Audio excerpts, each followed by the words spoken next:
আসসালামু আলাইকুম।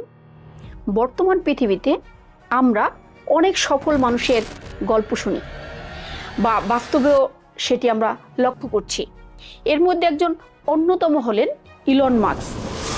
Elon Musk যে কথাটি বলেছেন যে একজন সাধারণ মানুষও অসাধারণ হয়ে উঠতে পারে তার ইচ্ছা থাকলেই, শুধুমাত্র অভ্যাসের পরিবর্তন করেই। তার কথাগুলো আসলেই যারা সফল হতে চায় তাদের জন্য অত্যন্ত কার্যকরী।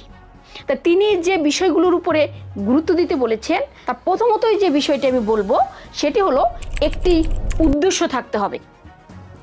অর্থাৎ উদ্দেশ্যবিহীন কোনো কাজ সফল হওয়া অসম্ভব। উদ্দেশ্য যদি না থাকে তাহলে কিন্তু মানুষের মধ্যে যে গতিটি থাকে সেটি কিন্তু সে হারিয়ে ফেলে। অর্থাৎ আমাদের যদি উদ্দেশ্য থাকে আমরা মঙ্গল গ্রহে যাব, তাহলেই কিন্তু আমাদের সেই প্রিপারেশন নেওয়া চলতে থাকে, অর্থাৎ প্রস্তুতি কাল চলতে থাকে এবং আস্তে আস্তে কিন্তু কার্যক্রম এগিয়ে যায়। কিন্তু যদি উদ্দেশ্যটিই না থাকে তাহলে কিন্তু মানুষ থেমে থাকে। 2 নম্বরের যে বিষয়টি সেটি হলো মনোযোগী হতে হবে।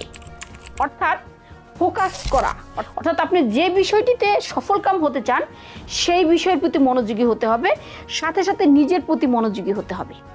স্টিভ জবস একটি কথা বলেছেন যে মনোযোগ দিলে দেখা যায় কোনো সাফল্যই রাতারাতি আসে না, অনেক সময় নিয়ে সাফল্যটি আসে।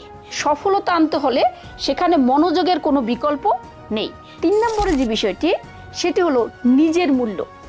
পৃথিবীতে যদি আপনি নিজেকে নিজে মূল্যায়ন না করেন তাহলে পৃথিবী ভেবেই বসবে আপনি মূল্যহীন। তার মানে কি, প্রথমতই আপনাকে কিন্তু মূল্যায়ন করতে হবে নিজেকে। অর্থাৎ নিজেকে যখন মানুষ নিজে মূল্যায়ন করতে পারে, আত্মসম্মানে সে বিশ্বাসী থাকে বা নিজের সম্মানের ক্ষেত্রে সজাগ থাকে, তখন পৃথিবীও তার প্রতি মনোযোগী হয়। কাজে নিজের মূল্য যাতে রক্ষা হয় সেই বিষয়টি কিন্তু সবসময় মাথায় রাখতে হবে।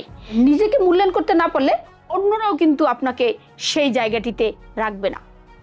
4 নম্বরের যে বিষয়টি সেটি হলো সমালোচনা।